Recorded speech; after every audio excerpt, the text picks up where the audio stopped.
Good morning, everyone, and welcome to the Sunday service of Now Creations. Just before we begin today, I just want you to know how important it is to simply be in the Spirit, be in your goodness, be in your love. The inner spirit, love within you, is the pervading presence of your day. It's in our soul, in our spirit, in the divine. It's what you have and will always be. Just so important to be in love. Let me also just make a couple of announcements. First of all, our Monday evening meditation from 7 to 8 o'clock, always so very important. Try to join us if you're able to do so. And then tonight, we'll be having our Eckhart Tolle, The New Earth, from 6 to 7:30 p.m. My dear friends, it continues to be a great joy to greet you, truly to greet you in these weekly teachings. There have been two outstanding events recently concerning these teachings that seem to have had a big impact on you. The first one was the teaching in learning how to release guilt and shame from your past. So many of you have said that this teaching is just what you needed to move beyond the old skeletons in your closet. How wonderful it is to release guilt and shame for all of us. And yet it is the second teaching that has been more moving to me. The second teaching concerned the four-part series I presented to you on Introduction to Spirituality. Well, I truly feel that the teachings are excellent. What has really moved me is how many of you have been referring these teachings to others, as well as allowing them to be instructive for yourself. It's wonderful to see so many of you sharing your spirituality with others. You clearly understand how important it is to understand that the most important aspect of your life is the development of your spirituality. And you are very happy to not only know this, but also to share it with others. It is in the energy of these two recent teachings, releasing guilt and shame and realizing the importance of spirituality, that I want to present today's teaching entitled The Enormous Consciousness. The Enormous Consciousness. Let's begin. Let's dive right in. Today's teaching begins with the curiosity, the inquisitiveness of a young girl. Recently, I was talking with a good friend of mine, and she was recalling a trait of hers that has been with her since childhood. She is just curious. She has always wanted to know why everything is the way that it is. Perhaps you've had that same trait. She was recalling to me a childhood visit that she had with a podiatrist about a foot problem. As a young girl of six, she would ask the podiatrist, "Why are you doing that? Why are you doing this?" Finally, the podiatrist just stopped his treatment and asked the little girl, "Is that all you do? Ask questions? Is that all you do? Ask questions?" The question, "Is that all you do? Ask questions?" is a good question to ask. Why is something the way it is? Why is something the way it is? From the questions of this young girl, let me now proceed to the questions of probably the most present challenging event for all of humanity, the deployment of the James Webb Space Telescope, and the questions about the enormity of our universe, that it is exploring.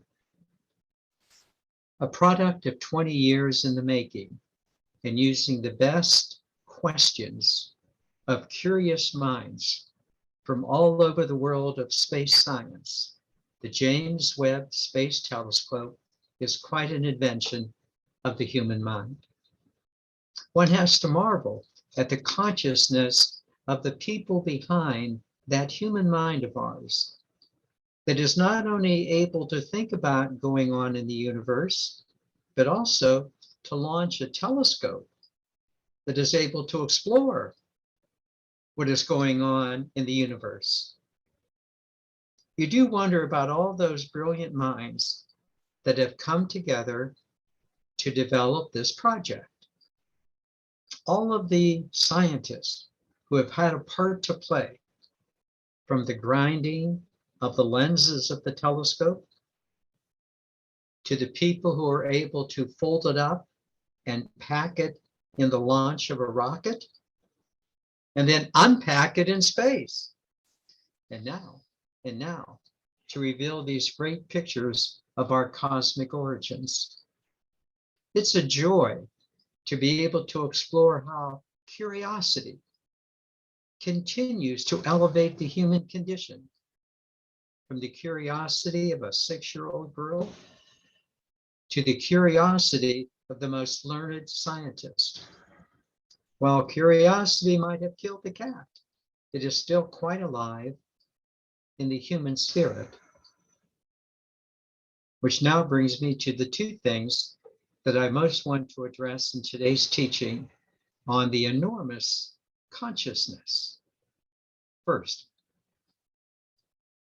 as you begin to see the first pictures of the James Webb Space Telescope coming back to Earth as radio signals, when you begin to see not just planets and star systems, but galaxies and clusters of galaxies, don't you just wonder? Don't you wonder, what is the enormous consciousness behind it all? Let me repeat this.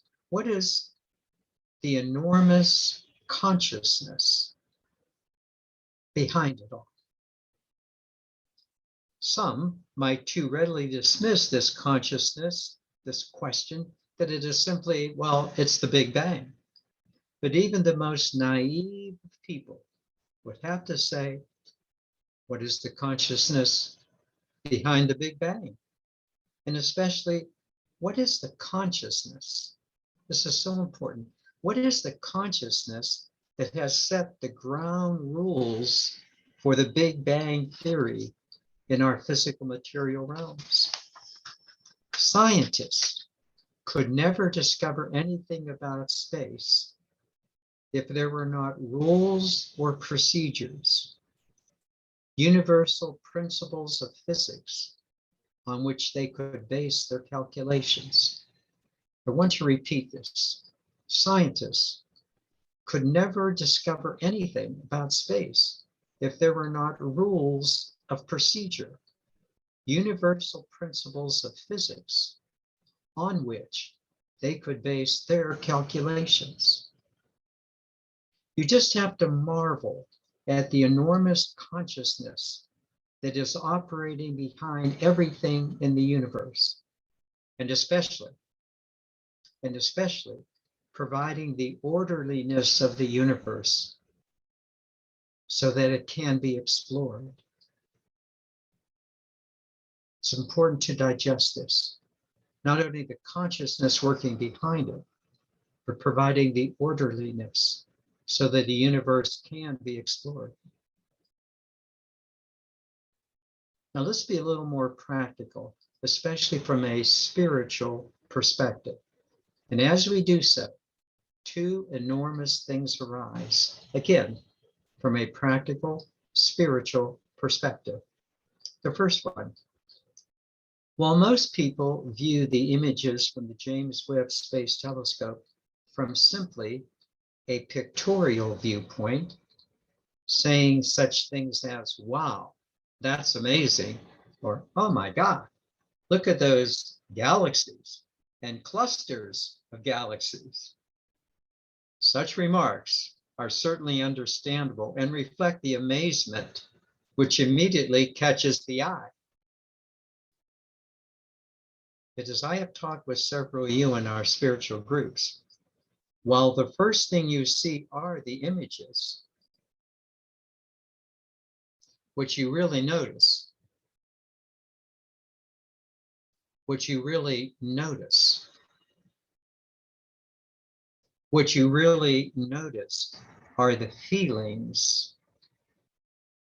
that these images elicit within you.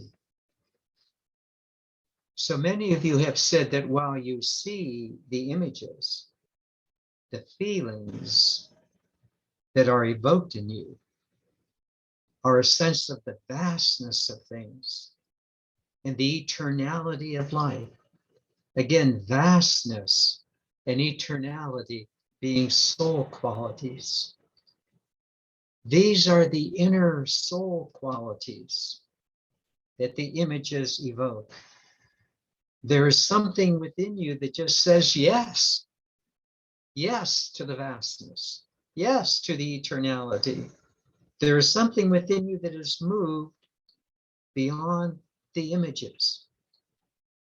There is that intuitive knowing that you and I, that we are participants in something much bigger than simply our planet Earth, far beyond our star system of the sun, far beyond our galaxy of the Milky Way.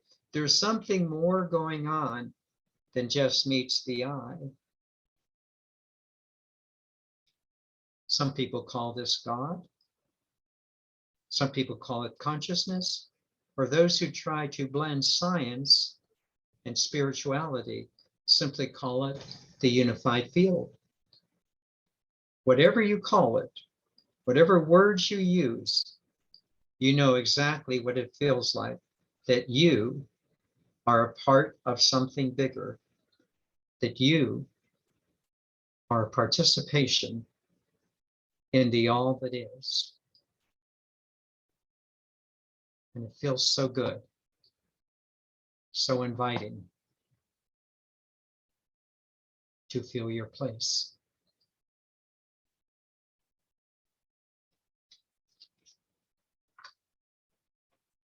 The second thing that these images seem to evoke within us is the fact that there seems to be an orderliness in nature, which is extremely important, that to a spiritual person would also be what we would call a divine order in nature.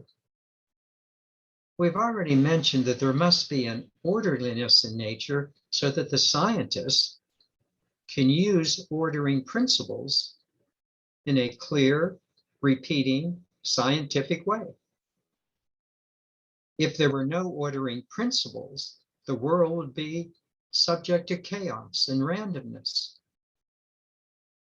But from a spiritual perspective, however, while this orderliness of nature is seen as a divine order from a conscious mind, the spiritual viewer understands that there is a divine order in all things in life, a divine order in all things of life, especially a divine order in our lives.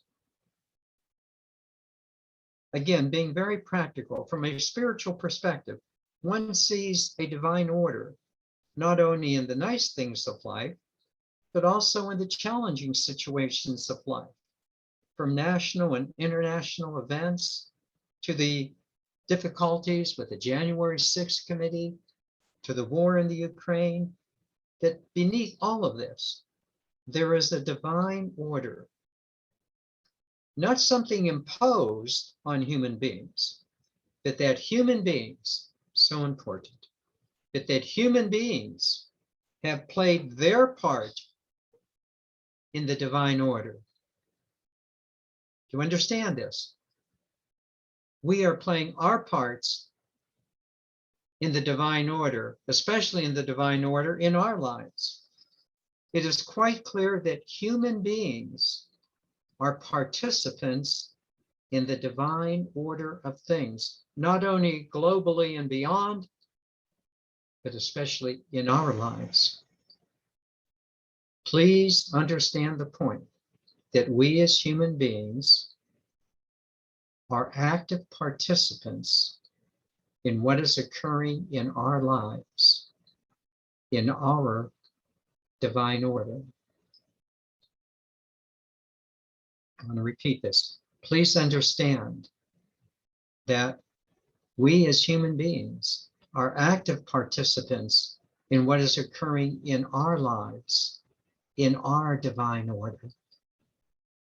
While there is indeed a larger divine order at play, each of us is a co-creating participant in the whole.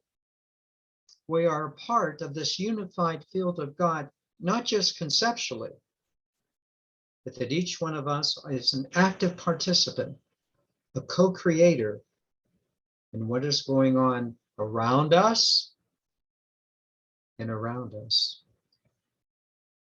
We are conscious contributors to the divine order that is occurring in our lives.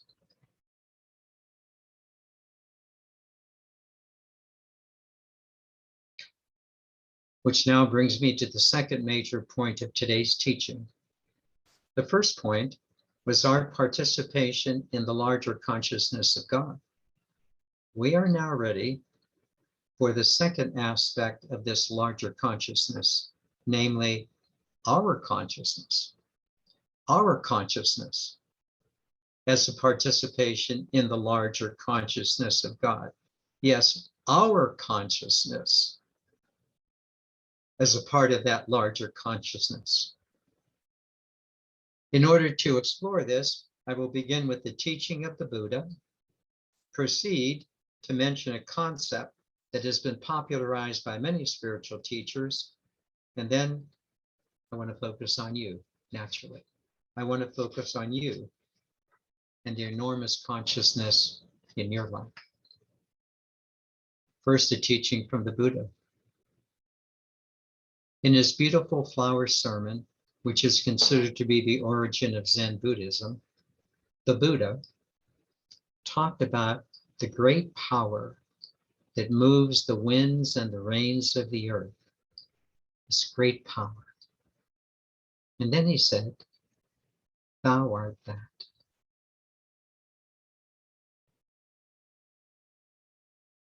He talked about the great power that moves the stars and the heavens. And then he said, "Thou art that.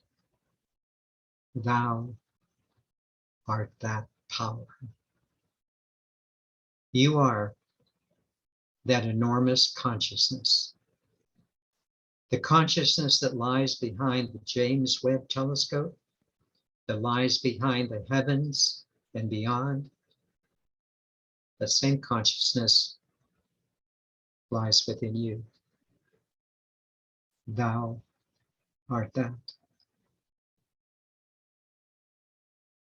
This is what Jesus meant by saying that he and the Father are one. There is one universal consciousness of which we are a part. While this consciousness takes a while to concentrate on and get a hold of, many of us now understand it and are allowing it to be the guide of our lives by intuitively listening to its direction. Which brings me now to the second point. It is precisely this higher consciousness, this enormous energy, that many, many spiritual teachers have encouraged us to grasp, and then to allow it to guide us in our lives. Many spiritual teachers, especially now, are guiding us to rise up to the larger consciousness that we are. A phrase that has become quite inspirational is the phrase, play big in your consciousness. Littleness no longer befits you. Littleness no longer befits you. It's true that many of us have dumbed down our consciousness to play the game of separation. But now it's time to play big, to bring our consciousness back into full force as we live in alignment with our source energy. It's time for us to play big. Don't those words just move you? There's something within you that says, yes, I'm ready to play big. Littleness no longer befits you.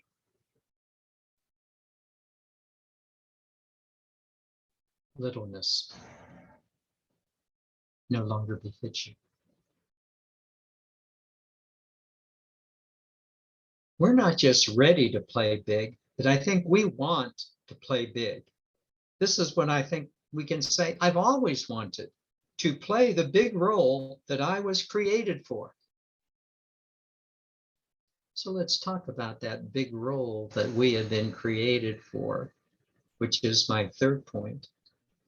Focusing on you, in your consciousness, on the part of you that the Buddha would say, thou art that, this consciousness. There are many words that might describe our rising to this higher consciousness, such as presence, or awareness, or love, or being in the light, all of which would apply. But the word that strikes me in today's teaching is the word service. We are here in service to the whole of life, and especially to each other. We are here in service to the whole of life, and of course to each other. Let me explain these two little things. The word service has an obvious meaning, but a much more subtle meaning. The obvious meaning of service is that we are here to help each other in any way that we can. Wherever we perceive a need for anyone, we are ready to assist. And may I say that so many of you, you are so loving. You are so kind. Truly mean this. You're so loving, so kind. You so serve the needs of others. And I applaud you for your efforts. But there is a more subtle notion of service. While it certainly entails assisting those in need, it also means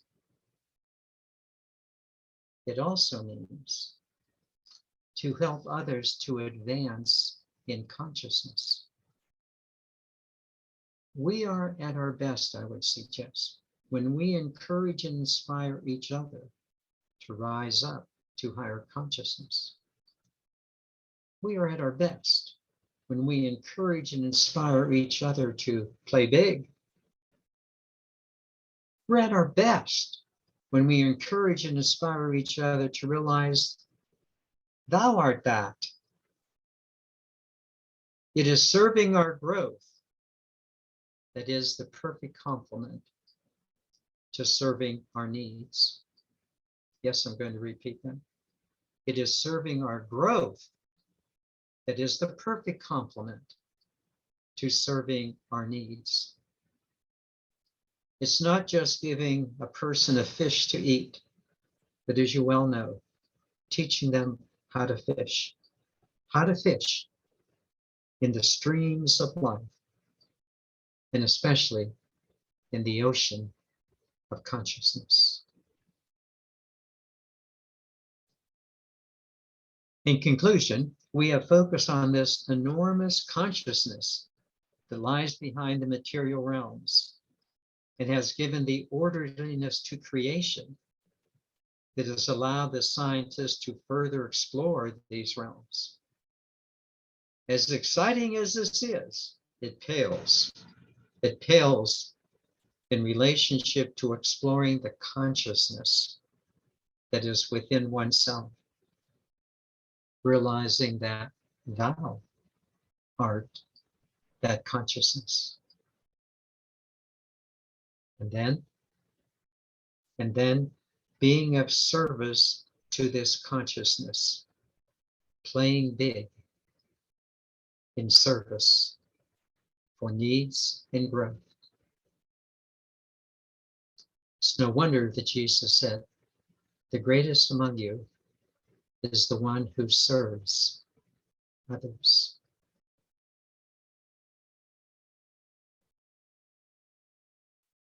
Let me now bring you into meditation, and what a joy it is to do so.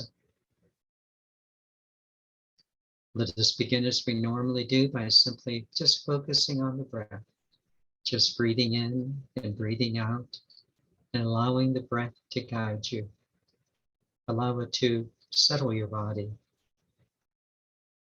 Allow it to diminish your mental chatter and bring the inner you to the fore. Please begin.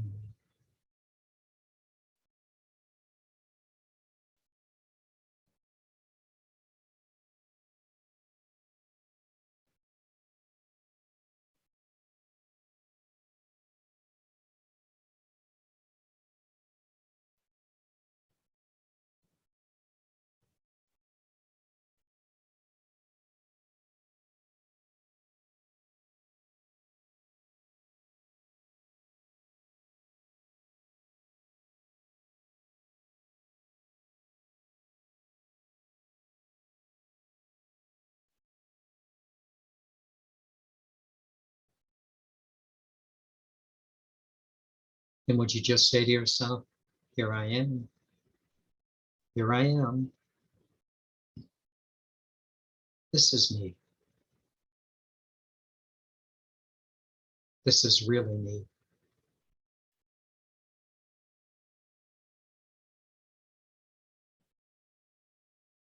And would you just say those words to yourself again? This is really me.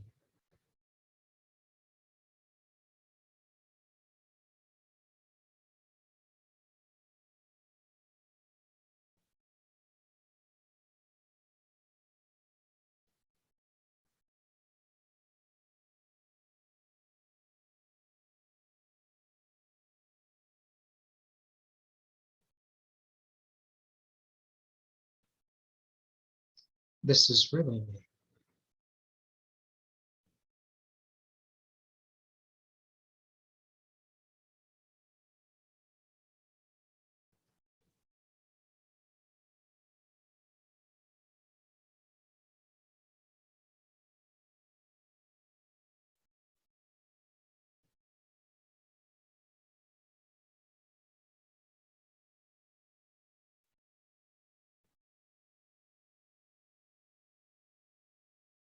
And would you notice how conscious you are?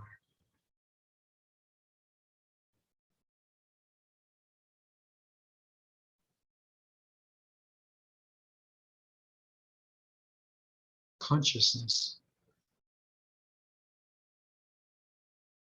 is really you.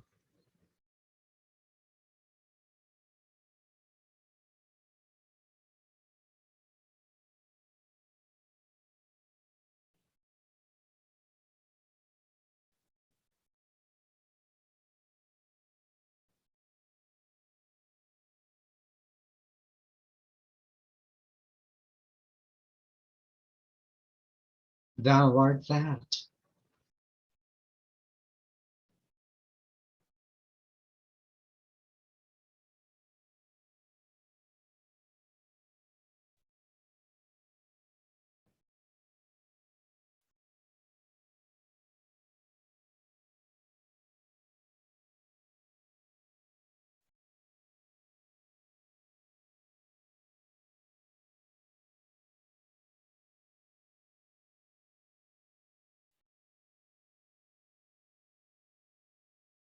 Thou art that consciousness.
So when you saw those first images of the James Webb Space Telescope, perhaps you didn't really understand what you were seeing.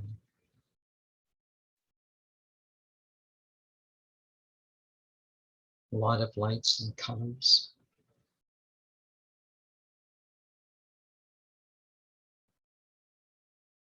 But I bet you knew what you were feeling.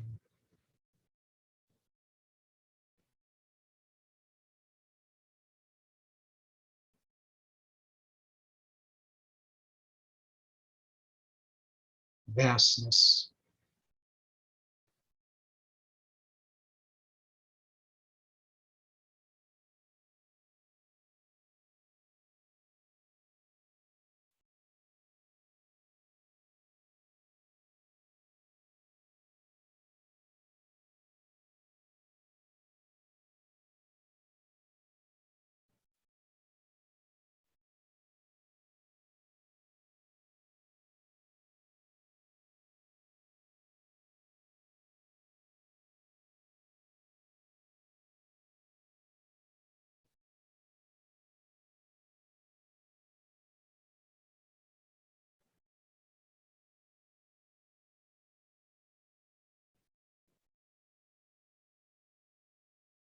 Eternality.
Orderliness.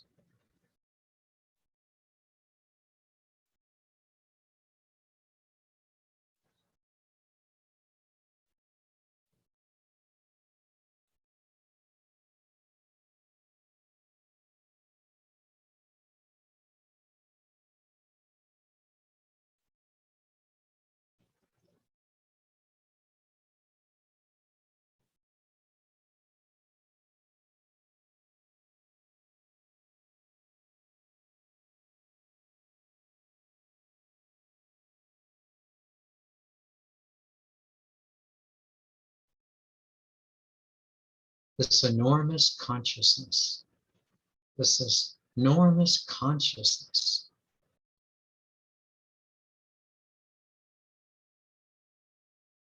that lies behind it all.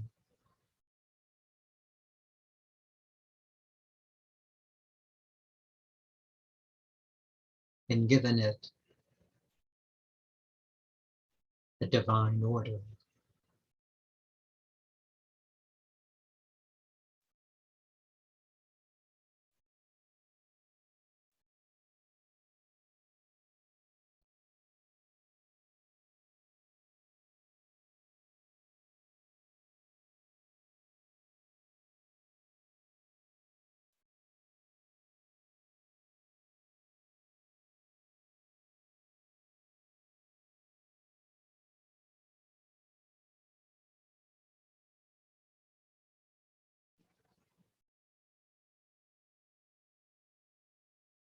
And did I mention that thou art that? You are that consciousness.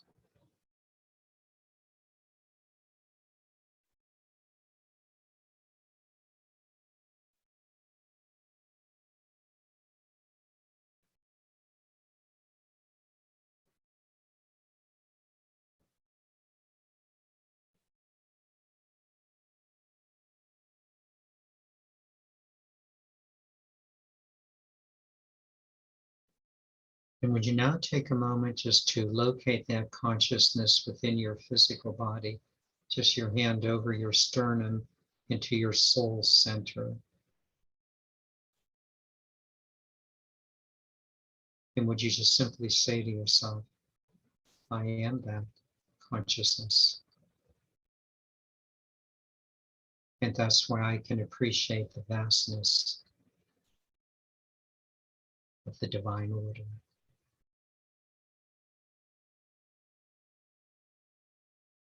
I feel the connection.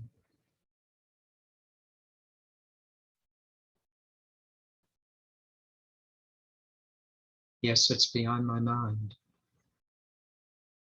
but not beyond my soul.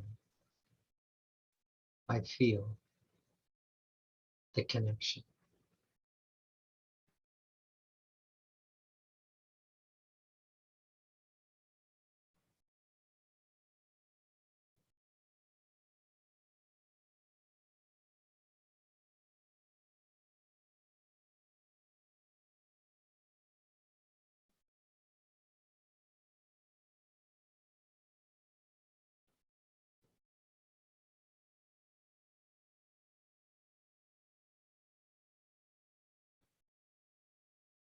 That's what you and I are now asked to do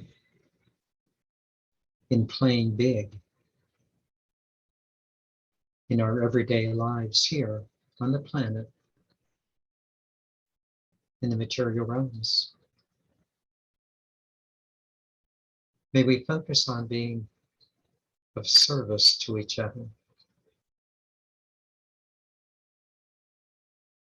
I like to use this phrase, we are helping each other. We are helping each other.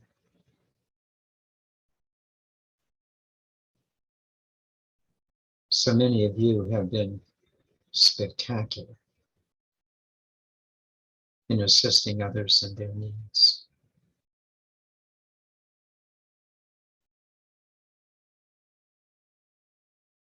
You've been patient, understanding, supportive.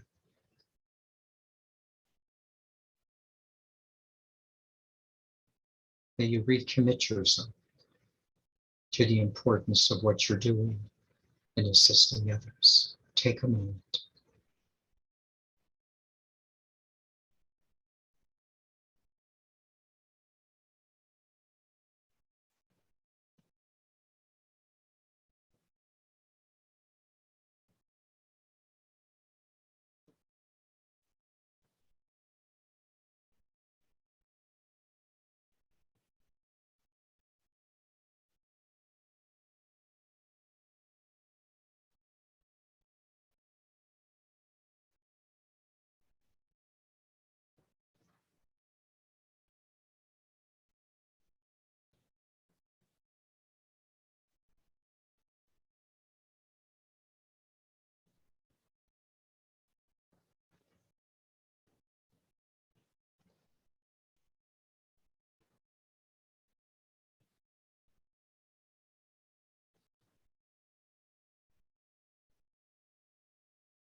But would you also realize that part of the service is assisting each other in our growth?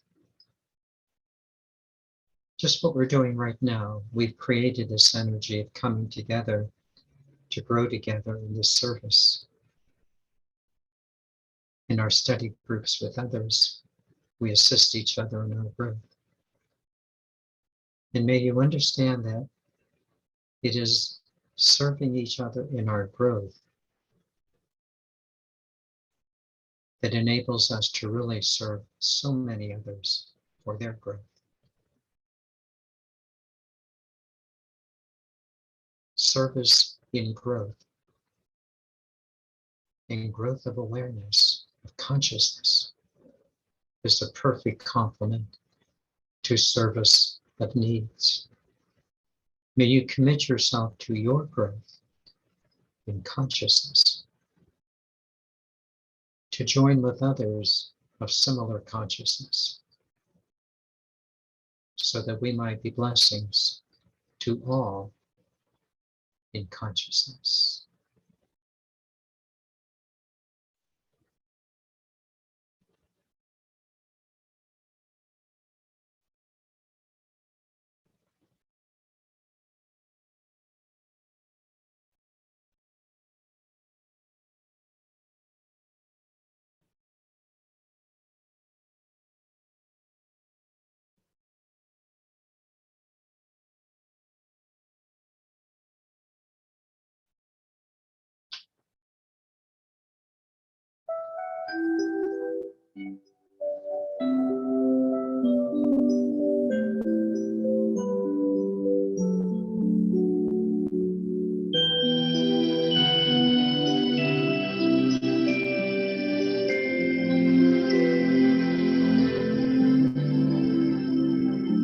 I honor thee. I honor thee. Namaste. I honor thee. I honor thee. I honor thee. Namaste. I honor thee. Deep within, peace resides, faith abounds, and love abides. The light shines bright to illumine love without, love within. I honor thee. I honor thee. Namaste.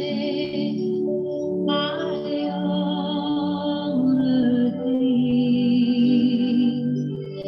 I honor thee. I honor thee. Namaste.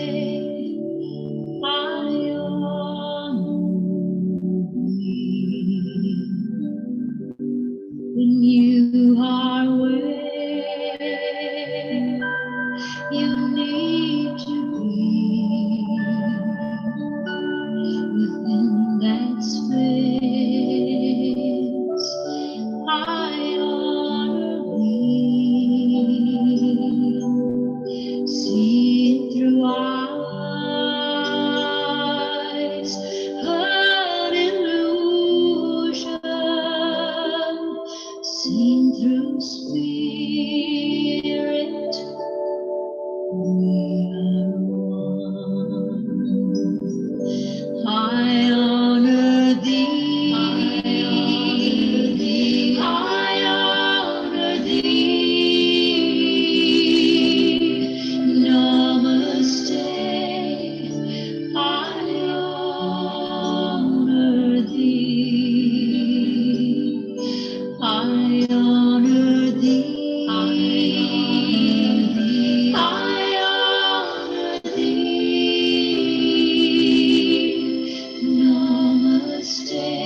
that enormous consciousness behind it all. We are that. May we continue to play big in lovingly servicing each other. Namaste.